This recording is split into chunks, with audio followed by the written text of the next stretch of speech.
Shalom Bapak Ibu yang dikasihi Tuhan. Kurang semangat pagi hari ini. Shalom. Sudah sarapan ya? Shalom. Apa kabar Bapak Ibu yang dikasihi Tuhan? Ada sukacita pagi hari ini. Berikan sorak-sorai bagi Tuhan kita Yesus Kristus. Kita tanggalkan dulu beban kita ya. Kita tanggalkan dulu setiap persoalan yang ada yang kita hadapi. Kita mau datang pada Tuhan. Kita mau tersyukur di bawah kaki Tuhan. Bukan karena kuat dan hebat kita, tetapi kita mau merendahkan hati di hadapan Tuhan. Mari bersama hati kita masuk dalam saat teduh sejenak. Selamat pagi Bapak, selamat pagi Tuhan. Kami bersyukur kami boleh beribadah karena kami diberikan kesempatan oleh Engkau Tuhan untuk memuji memuliakan nama Tuhan. Penuhi setiap kami, urapi setiap kami agar kami masuk dalam hadirat Tuhan. Kami percaya Tuhan, kami akan diberikan kekuatan, kami akan diberikan penghiburan, kami akan diberikan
Kami rindu Roh-Mu mengurapi setiap kami,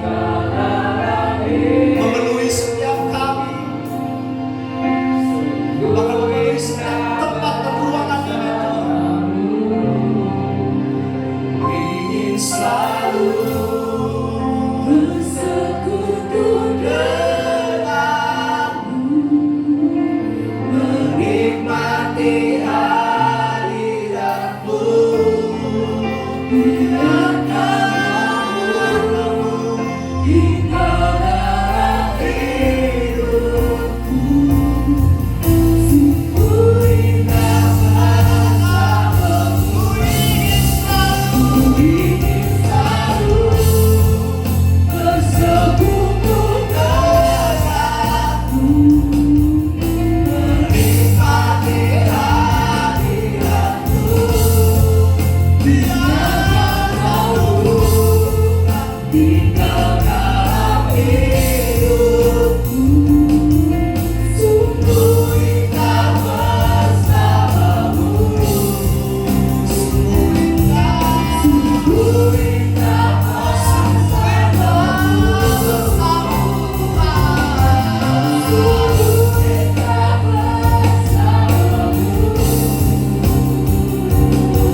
Jika engkau benar-benar mau datang kepada Tuhan, angkat tangan, kedua tangan arahkan hati, tinggikan Dia. Dia layak disembah, Dia layak, Dia layak, Dia Tuhan, oh dosa-dosa.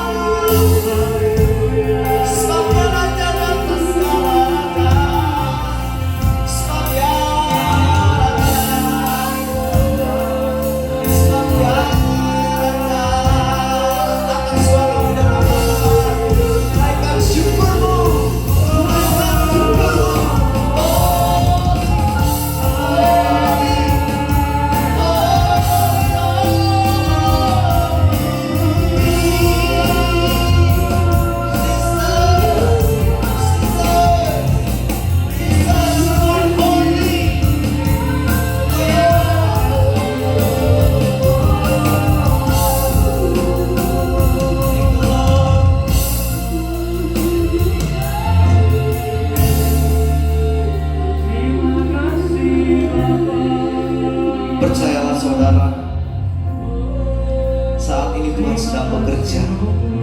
Bagi saudara yang sedang sakit, Tuhan jamah dan sembuhkan dalam nama Yesus. Amin. Dalam nama Yesus. Jemaat yang sedang berbeban berat, Tuhan berikan kelegaan dalam nama Yesus. Yang sedang dalam pergumulan yang besar, Tuhan akan perkecil persoalan, bahkan Tuhan tiadakan dalam nama Tuhan Yesus. Terimalah urapan Tuhan, terimalah hadirat Tuhan. Tetap dalam hadirat Tuhan. Minta Tuhan menolong mengurapi saudara. Dengan segenap hati datang pada Tuhan. Jemaat saja tanpa musik katakan, ku ingin selalu Tuhan bersekutu denganmu.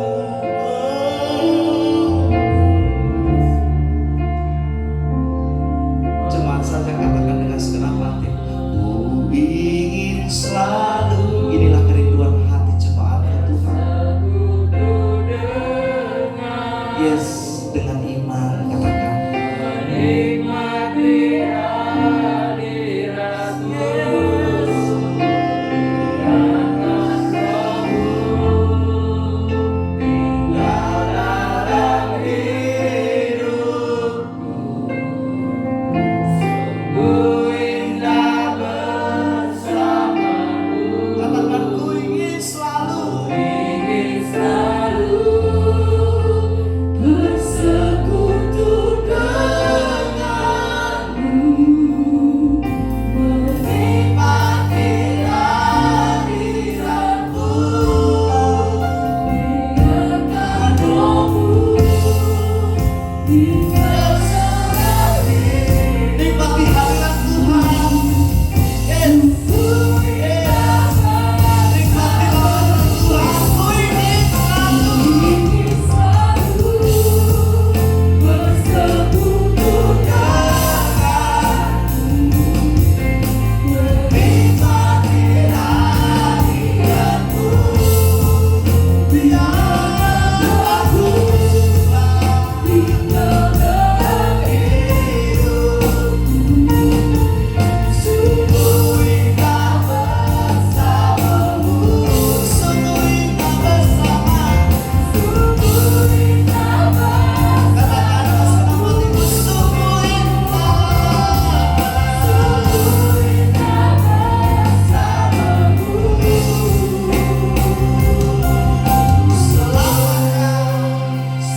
Selamanya.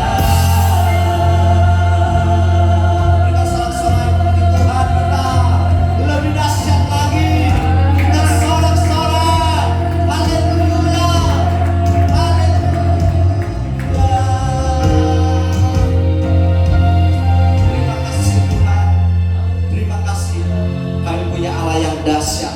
Kami punya Allah yang begitu kami sembah. Karena kami punya Allah yang hidup, yang selalu ada dalam kehidupan kami. Terima kasih Tuhan. Kami siap mau bersorak-sorai bagi kemuliaan nama Tuhan. Yang siap bersorak-sorai dan memuji Tuhan bersama kita. Katakan amin, amin. Ada sukacita. Siapa bersorak-sorai bagi Tuhan? Haleluya. Katakan haleluya. Kurang semangat. Haleluya. Saya ulang jemaat bangkit berdiri. Kita angkat pujian ini. Glory, glory, haleluya. Glory, glory, haleluya. Lambaikan tanganmu di hadapan Tuhan, saudara. Glory, glory, haleluya. Haleluya. Angkat tanganmu lebih lagi di hadapan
God is good. Katakan all the time. All the time. God is good. God is good. Haleluya. Berikan sorak-sorak bagi Tuhan kita. Kita akan punya dia mati bagiku. Dia bangkit bagi. Yes.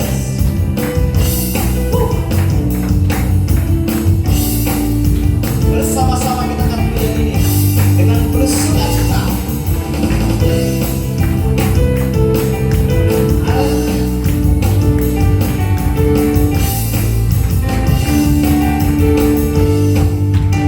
Bersama-sama siap-siap. Katakan dia mati bagiku. Dia mati bagiku. Dia mati bagiku.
Sungguh baik, dia sangat baik. Yesus, dia baik bagiku. Dia sungguh baik, dia sungguh baik. Dia sangat baik. Yesus, dia baik bagiku. Sekali lagi katakan, dia sungguh baik. Dia sangat baik. Yesus, dia baik bagiku. Dia sungguh baik. Dia sangat baik. Yesus, dia baik bagiku.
Bapa, jiwaku pun tentram. Engkau menerimaku dengan sepenuhnya, dengan sepenuhnya. Walau dunia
melihat setiap isi hatimu, saudara.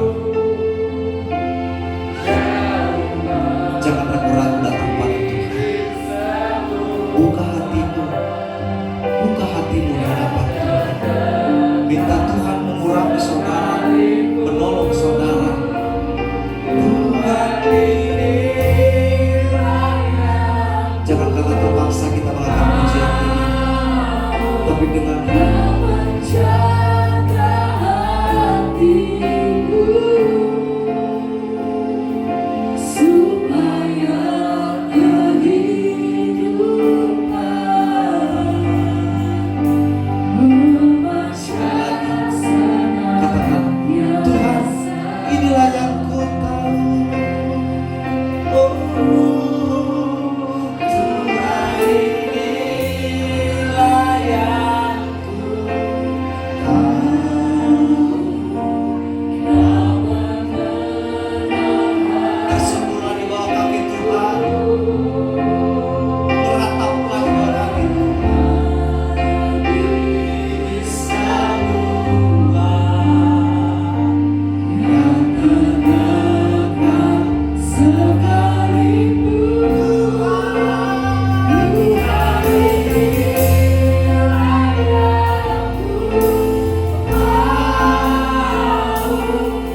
Kita sungguh-sungguh di hadapan Tuhan.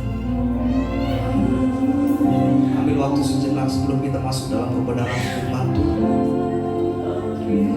Jika engkau mau tersungkur di bawah kaki Tuhan, tersungkurlah. Jika engkau ingin menangis di hadapan Tuhan, menangislah. Jangan tahan-tahan. Tuhan sanggup melawan saudara. Tuhan sanggup menolong saudara. Bukan hal yang besar bagi Tuhan untuk mengubah hidup saudara.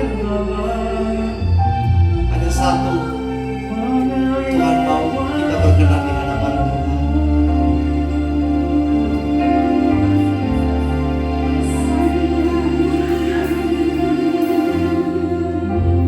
Tuhan inilah yang ku mau. Yes, thank you, Lord.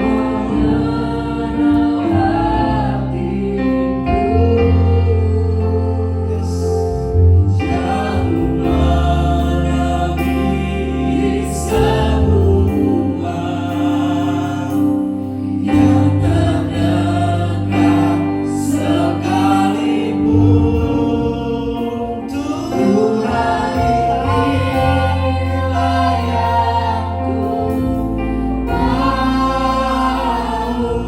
Kau menjaga hatiku Saya undang dalam sekolah minggu pada depan.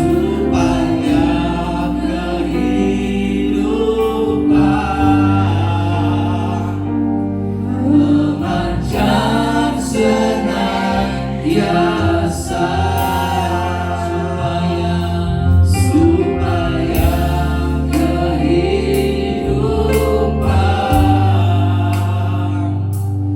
memanjang senantiasa. Inilah yang kami harapkan.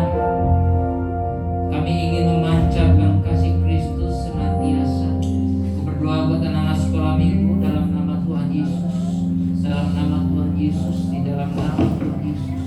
Di dalam nama Tuhan Yesus. Dalam nama Tuhan Yesus. Di dalam nama Tuhan Yesus. Di dalam nama Tuhan Yesus. Di dalam nama Tuhan Yesus. Kau memberkati mereka semuanya ya Tuhan. Biar Allah Roh Kudus sebentar mereka akan mendengarkan cerita firman Tuhan. Kau memberkati mereka ya Bapa. Karena kami tahu Tuhan ada bersama dengan mereka semuanya. Guru-guru yang mengajar Tuhan memberkati, memberikan urapan yang baru segar dan limpah. Juga sebentar kami Tuhan akan mendengarkan kebenaran firman-Mu. Biarlah Tuhan berbicara kepada kami, karena kami siap untuk mendengarkannya ya Tuhan. Berbicara kepada kami di dalam nama Tuhan Yesus Kristus kami berdoa. Yang percaya mari kita katakan amin. Puji Tuhan, silakan duduk. Ya.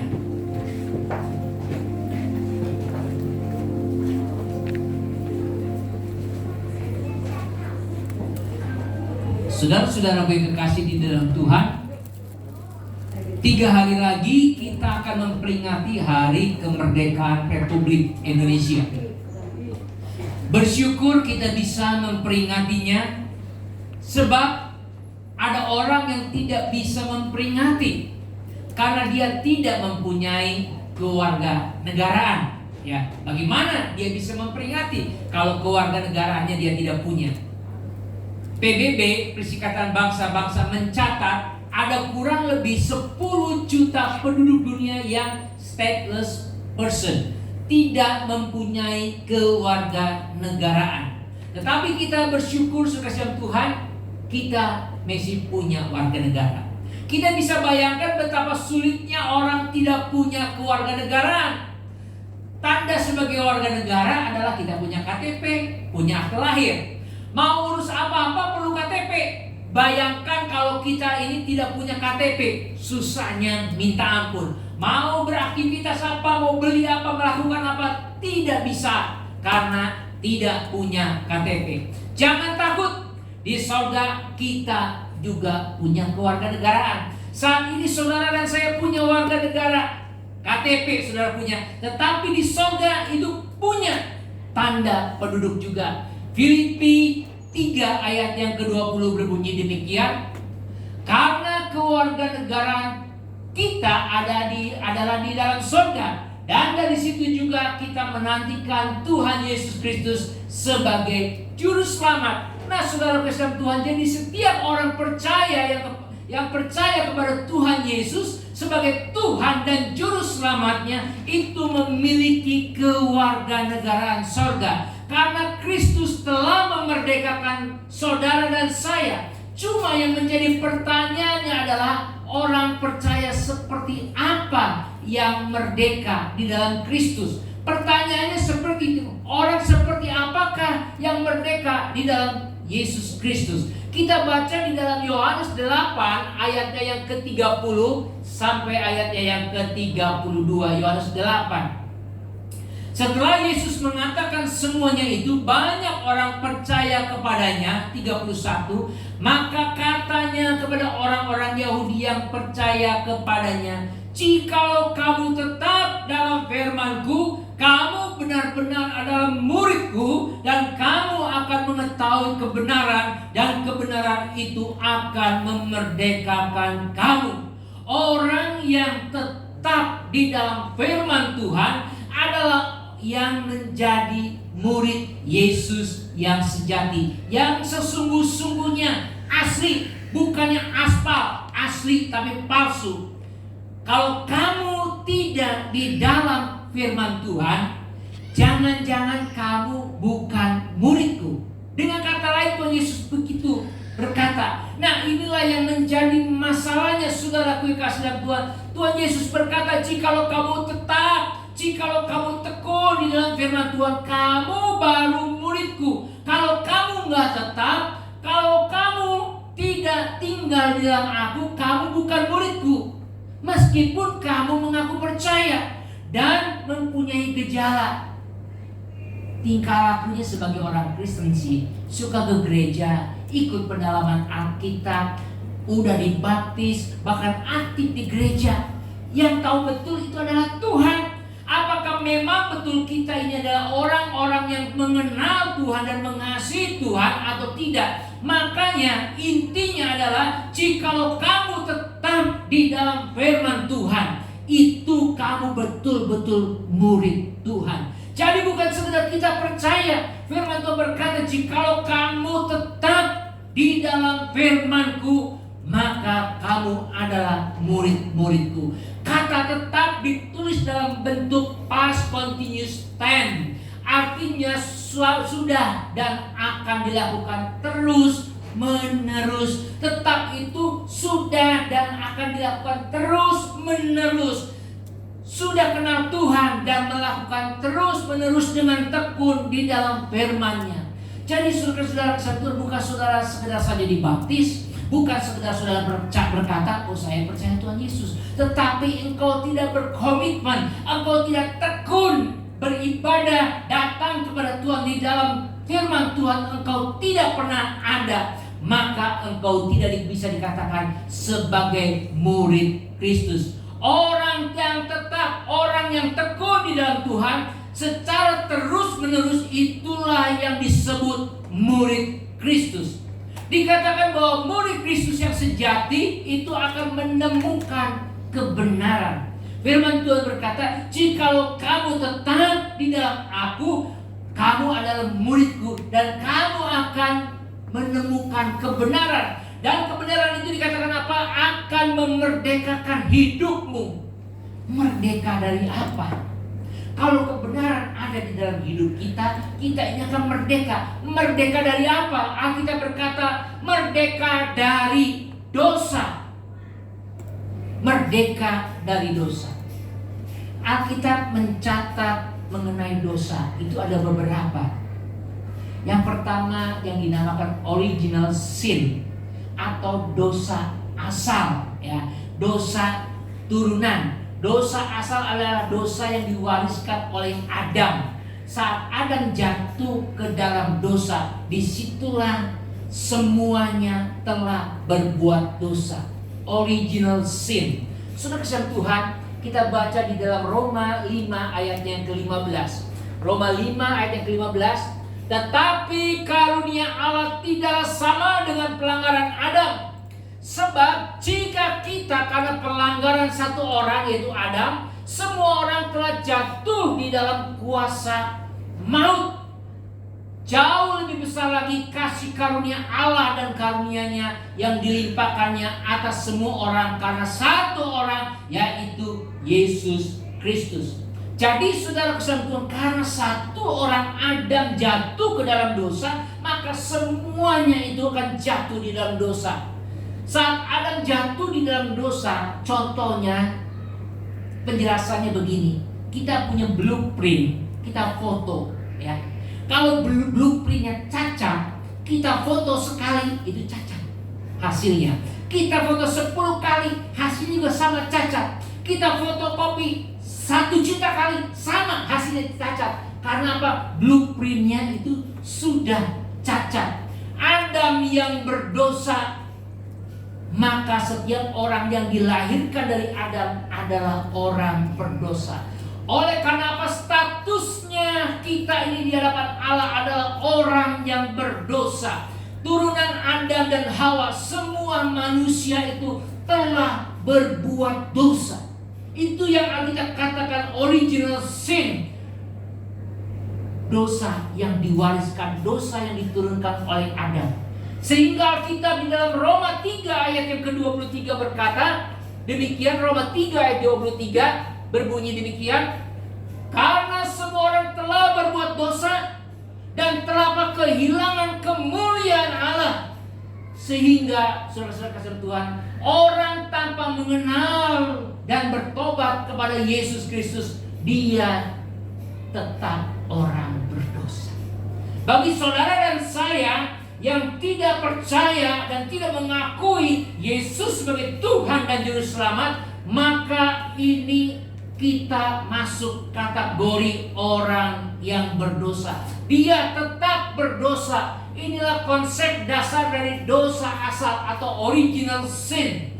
Jadi saudara Tuhan, karena satu orang berbuat dosa yaitu Adam, maka semua orang keturunannya itu akan tetap berdosa. Tetapi saat setiap orang yang percaya kepada Yesus dibenarkan oleh Tuhan, dibenarkan oleh Tuhan. Jadi setiap orang yang percaya kepada Yesus juga turunannya itu akan menjadi benar. Nah, inilah konsep original sin. Yang kedua, saudara-saudara kasih Tuhan, Alkitab berbicara tentang dosa yaitu actual sin. Dosa aktual artinya dosa perbuatan yang disadari. Seperti apa? Mencuri, membunuh, itu dosa aktual. Aktual sin. Nah, saudara Tuhan, dosa aktual juga ada dosa yang tidak disadari. Ada bagi lagi nih. Ini memang bikin tambah pusing, tapi hari ini kita banyak belajar. Bukan sekedar makanan-makanan yang ringan, cuma saat ini agak berat, saudara Tuhan.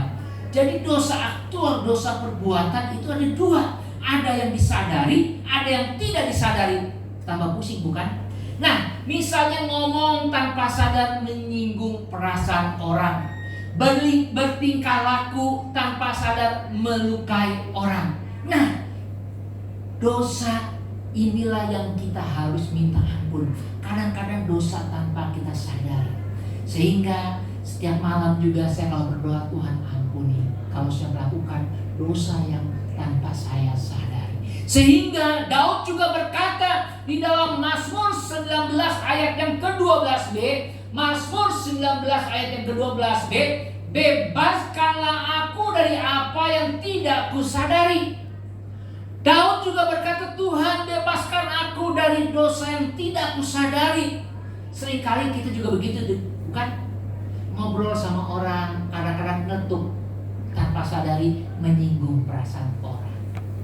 Berbuat kepada sesuatu, kepada orang, kepada teman kita, kepada pasangan kita tanpa kita sadari, itu menyinggung perasaannya.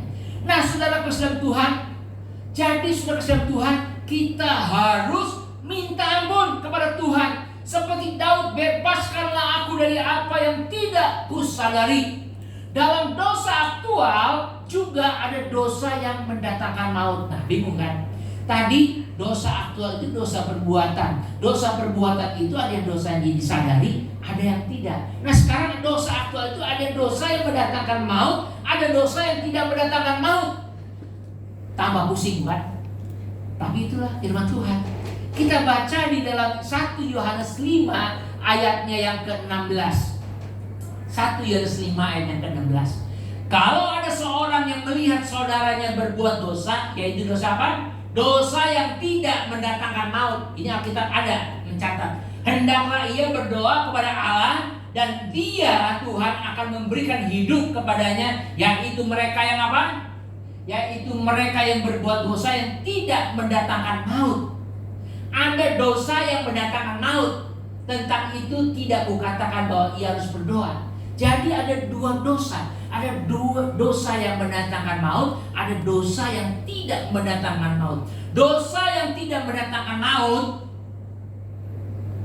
kalau menurut saya, jika diulang-ulang terus, ya ini mah nggak apa-apa, itu dosanya tidak mendatangkan maut. Itu juga akan mendatangkan maut bagi kita.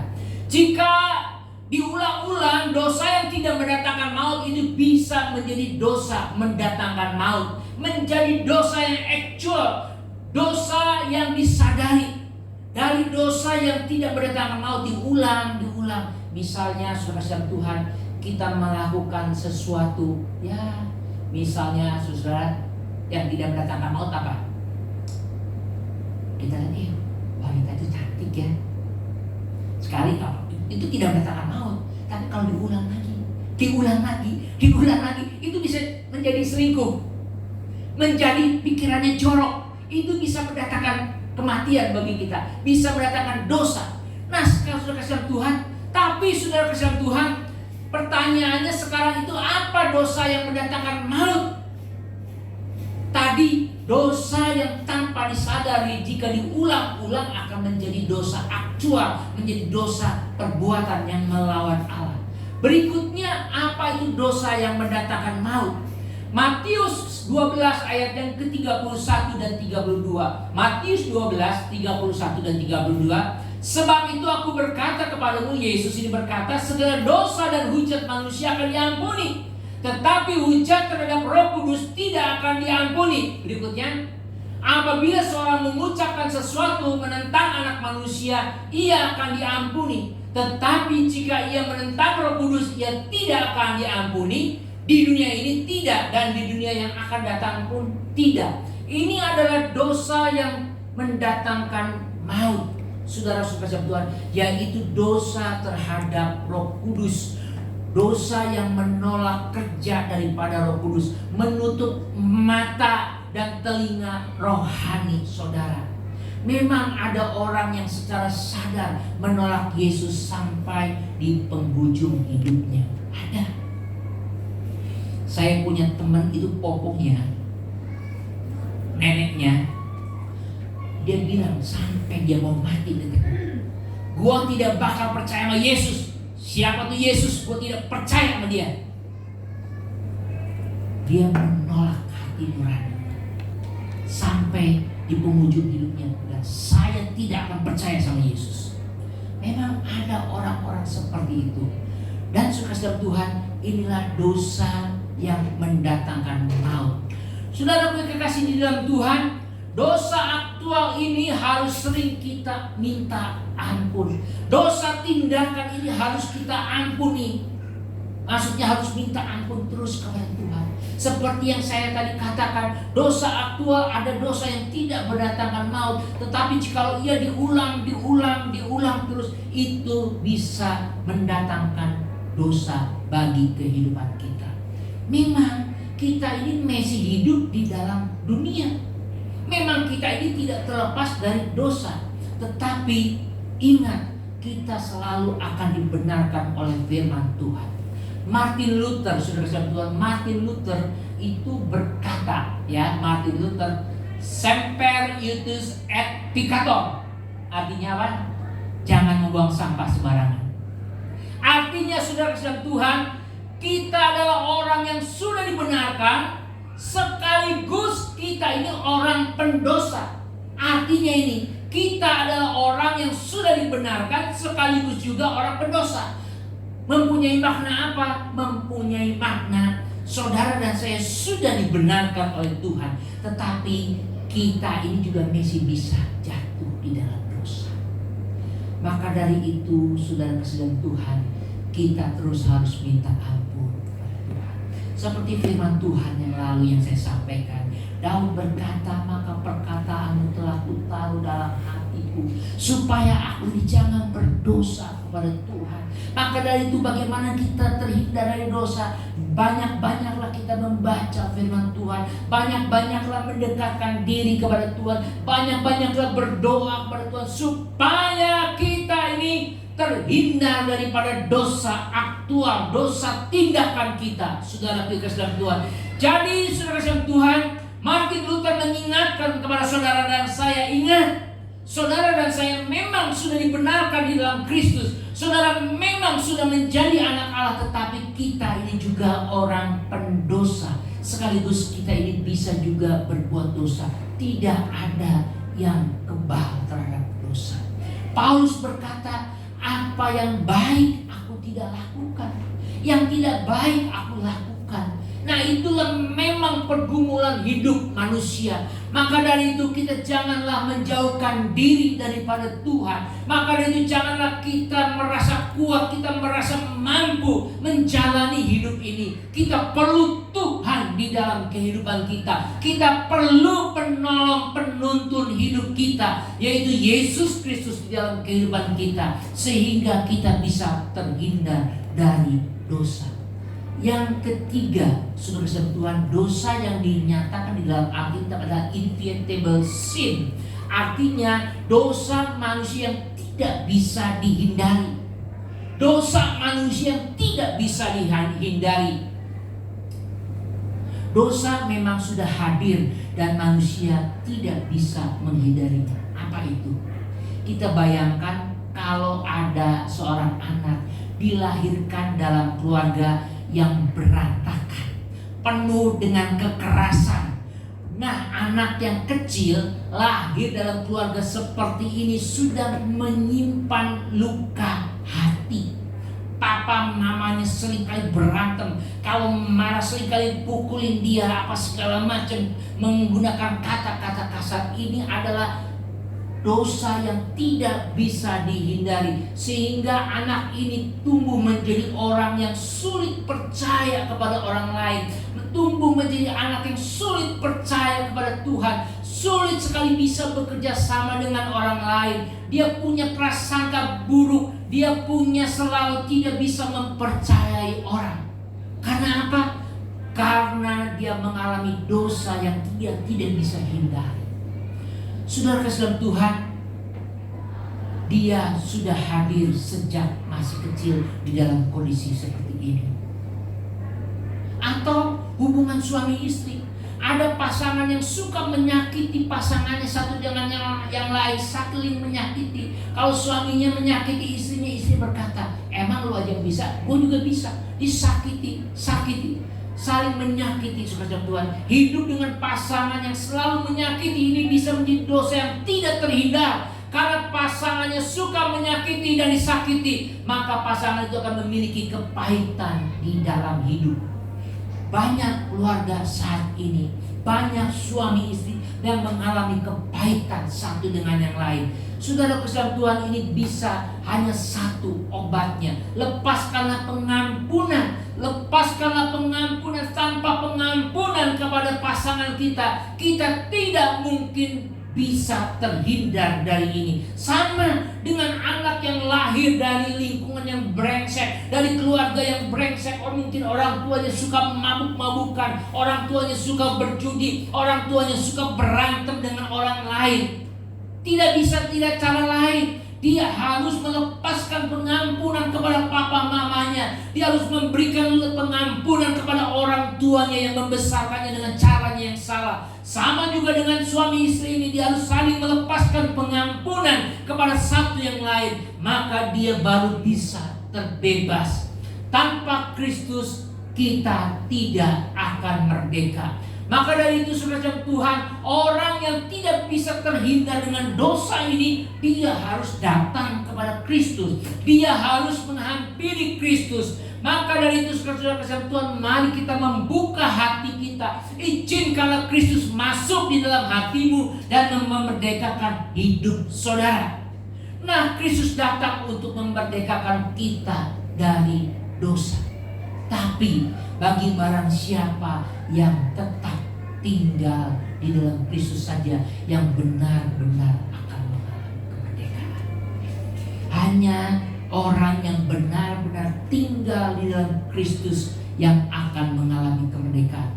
Karena orang-orang yang benar-benar tinggal di dalam Kristus, ia akan mengalami kebenaran di dalam hidupnya. Kebenaran itu akan memerdekakan kamu, kata firman Tuhan. Merdeka artinya apa? Saudara-saudara, merdeka artinya the truth has a joyful face. Kebenaran itu memiliki wajah gembira atau muka sukacita. Orang yang keluar dari penjara, mukanya pasti terpancar sukacita karena hidupnya ada kemerdekaan. Begitu juga dengan kita, terlepas dari penjara dosa. Dosa yang mengikat, saat dilepaskan maka kita akan bersukacita. Amin. Orang yang merdeka adalah orang yang mukanya penuh dengan sukacita. Ternyata saudara Tuhan, untuk tetap di dalam Tuhan atau tetap berkomitmen ikut Tuhan itu tidak gampang loh. Tidak mudah. Ada tahapan-tahapan yang harus kita ikuti. Ada tahapan-tahapan yang harus kita lalui untuk kita tetap stay, untuk kita tetap komitmen di dalam Tuhan.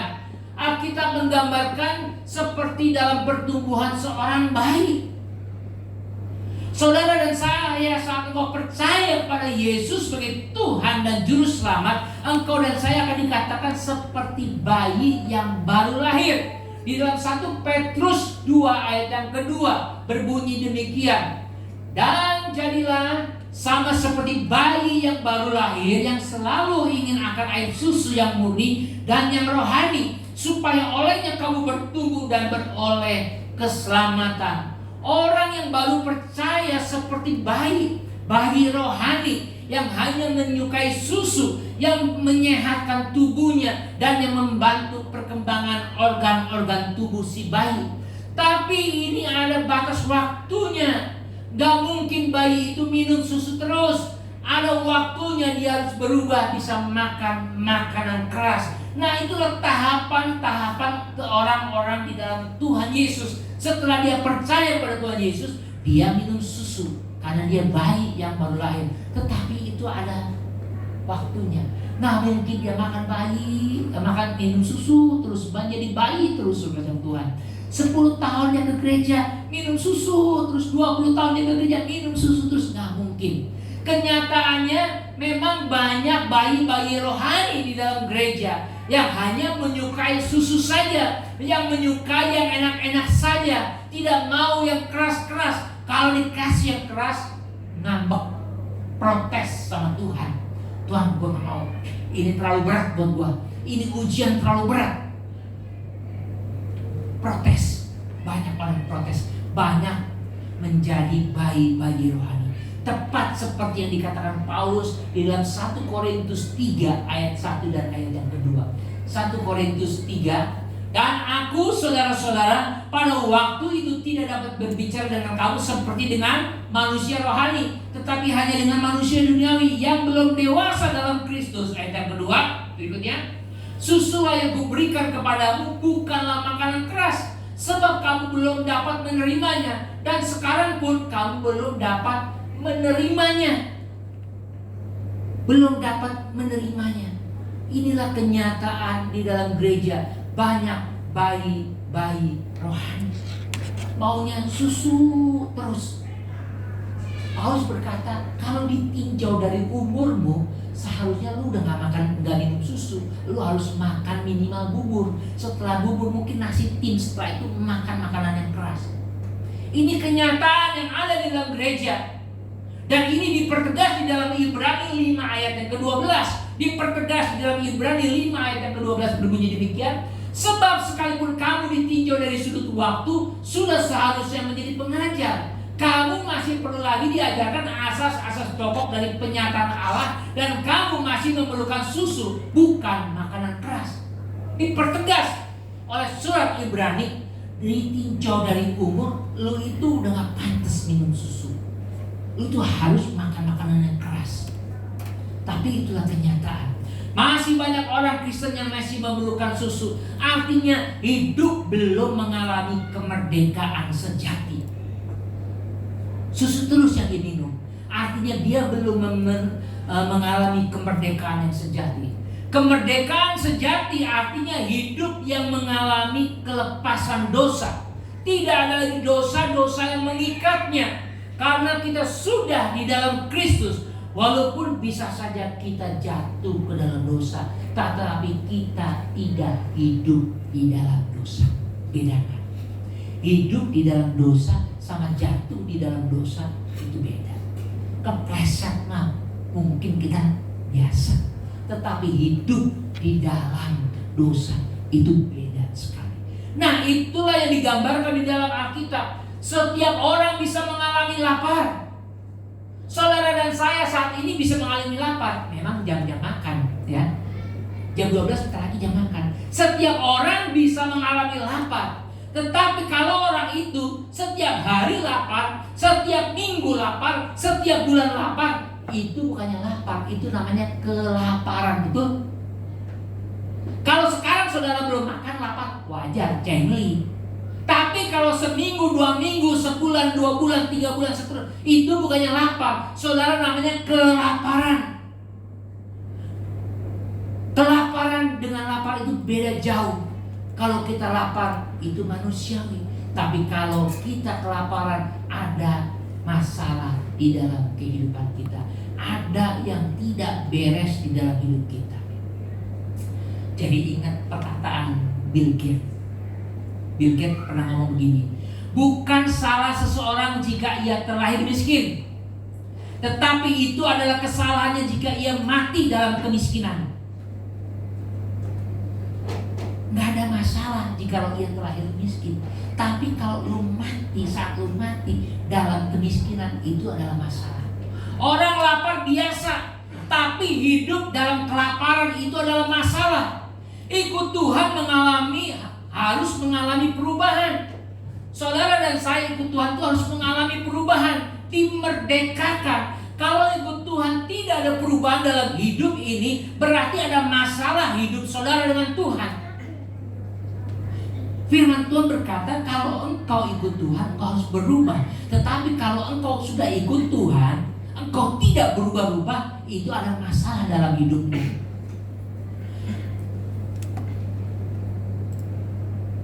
Kalau di dalam Tuhan, kita ikut Tuhan, gak pernah mengalami perubahan. Hidup kita dari tahun ke tahun, ya begitu-begitu aja. Biasa-biasa saja. Mengeluh terus hidupnya. Susah terus tidak ada perubahan. Saya tidak mengajarkan doktrin kemakmuran, teologi kemakmuran.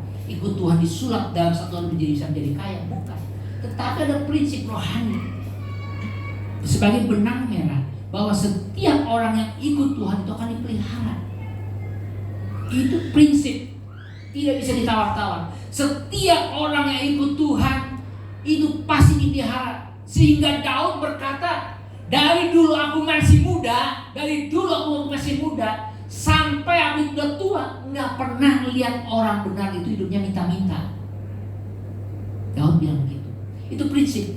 Bukan berarti saudara sekarang datang ke gereja jalan kaki, besok saudara naik mobil. Bukan seperti itu. Itu teologi kemakmuran yang diajarkan. Itu bukan. Tetapi satu hal yang Tuhan janji, yang Tuhan Yesus beritahu kepada kita sekalian, bahwa jikalau engkau di dalam Tuhan, engkau benar-benar tetap stay di dalam Tuhan, berkomitmen di dalam Tuhan, hidupmu pasti akan mengalami perubahan.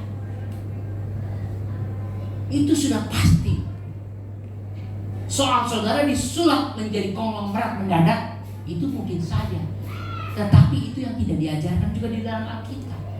Sebab suka sebetulnya firman Tuhan berkata, kalau di dalam hidup ini, dalam 1 Korintus 15, suka sebetulnya Tuhan, kalau di dalam hidup ini kita cuma hanya ngejar yang materi-materi. Alkitab berkata, kasihan loh.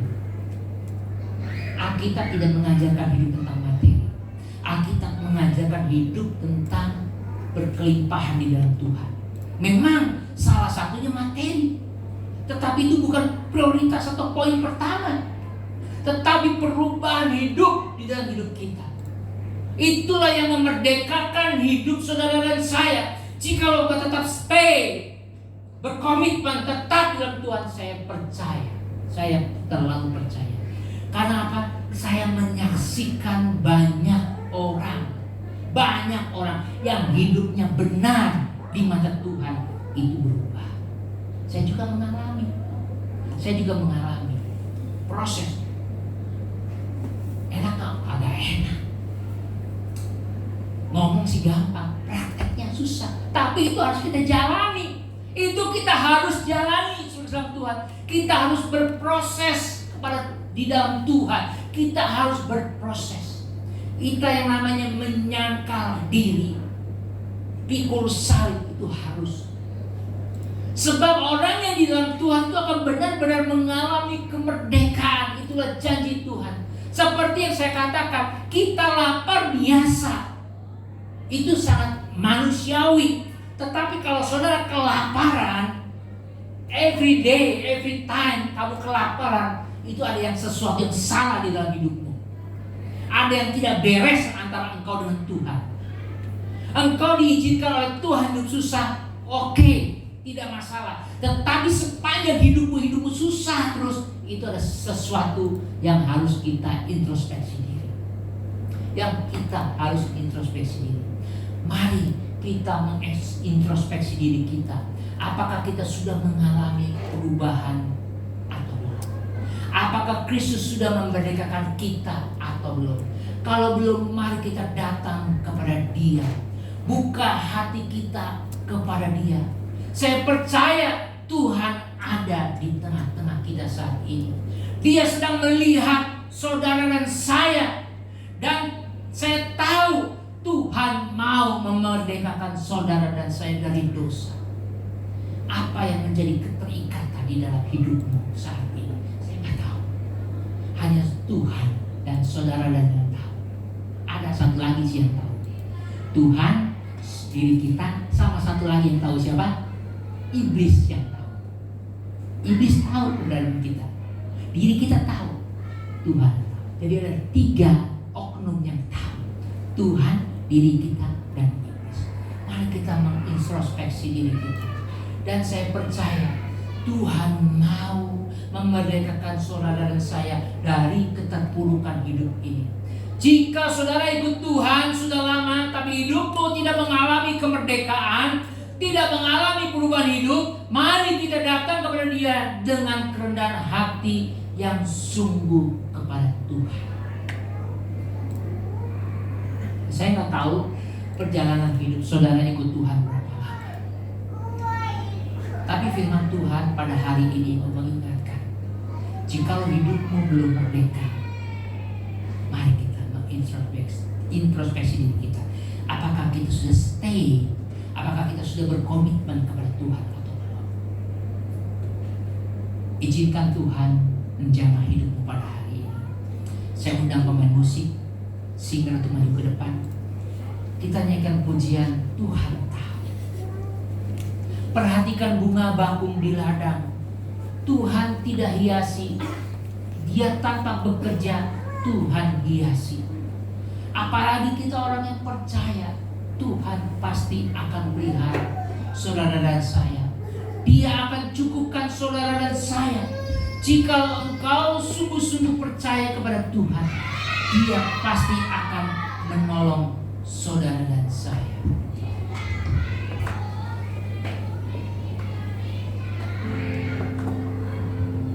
Perhatikanlah bunga bakung ini.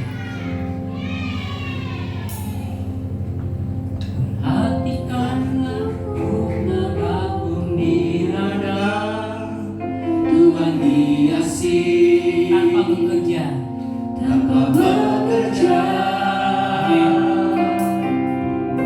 Apalagi kita orang percaya, Tuhan pelihara.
engkau mengalami kelaparan, satu bukti, satu tanda bahwa ada masalah di dalam hidupmu. Sebab seringkali Tuhan izinkan manusia lapar, tetapi Tuhan tidak pernah mengizinkan orang yang percaya itu hidup di dalam kelaparan. Bukalah hatimu kepada Tuhan. Izinkanlah dia masuk di dalam hidupmu. Izinkanlah dia masuk dan memerdekakan hidupmu daripada segala kelaparan. Saya tidak tahu saat ini kelaparan apa yang kau alami. Mungkin kelaparan akan kelepasan dosa, keterikatan. Saya tidak tahu ada dosa apa yang mengikat hidupmu.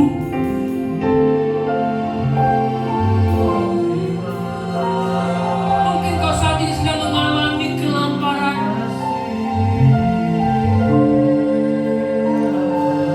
Finansial mungkin engkau mengalami kelaparan.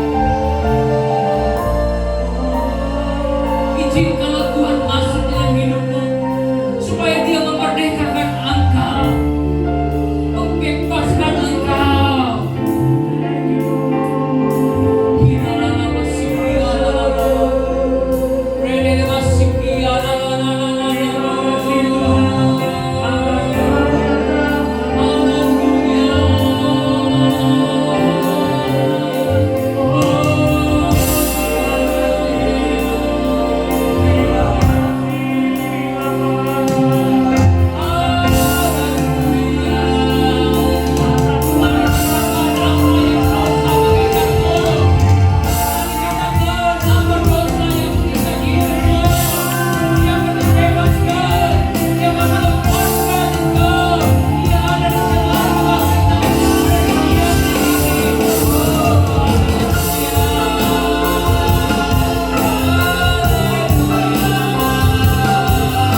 sehingga boleh berbuah di dalam kehidupan kami. Terima kasih Tuhan.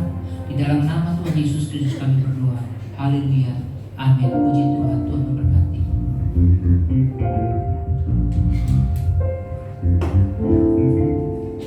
Puji nama Tuhan. Jemaat Tuhan diberkati. Haleluya. Amin. Amin. Amin. Ya, atas nama segenap jemaat dan pelayan Tuhan, mengucapkan banyak terima kasih Pak untuk pelayanan Bapak, dan biarlah Tuhan memberkati pelayanan Bapak beserta dengan seisi rumah, dan Tuhan terus menambahkan jemaat di tempat ini. Amin. Ya, baik, dan di tempat duduk Bapak Ibu yang dikasih Tuhan ada amplop persembahan yang sudah tersedia. Kita akan memberikan persembahan yang terbaik untuk pekerjaan Tuhan, dan nanti dikumpulkan di depan dekat pintu keluar persembahan yang Ibu yang persembahan yang Bapak Ibu mau beri. Baik, dan kita akan mengakhiri ibadah kita dengan mengangkat pujian di sisi Ros.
Puji Tuhan, terima kasih kepada jemaat saudara sekalian yang sudah datang beribadah pada hari ini, dan terima kasih buat persembahan dan persepuluhan saudara. Saya percaya Tuhan Yesus memberkati. Minggu depan kita akan dilayani oleh Pendeta Boy dari GBI Keting Telugong. Ya, saudara, mari kita datang bersama-sama untuk memuji dan menyembah Tuhan. Saya percaya Tuhan memberkati kita semuanya. Kita juga akan berdoa saat ini untuk jemaat Tuhan yang sakit, untuk Hansel ya, giginya itu setelah dioperasi gigi, kita berdoa supaya Tuhan memulihkan proses kesembuhannya. Juga berdoa untuk Daud, untuk penglihatannya, matanya. Juga berdoa untuk Ibu Lili setelah melahirkan supaya Tuhan boleh menyembuhkan secara sempurna. Saya undang jemaat Tuhan untuk bangkit berdiri. Kita nyanyikan pujian besar anugerah. Besar anugerah-Mu, berlimpah kasih-Mu, semakin hari semakin bertambah besar. Sekali lagi besar anugerah-Mu. Haleluya.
berdoa untuk setiap jemaat Tuhan yang hadir pada hari ini.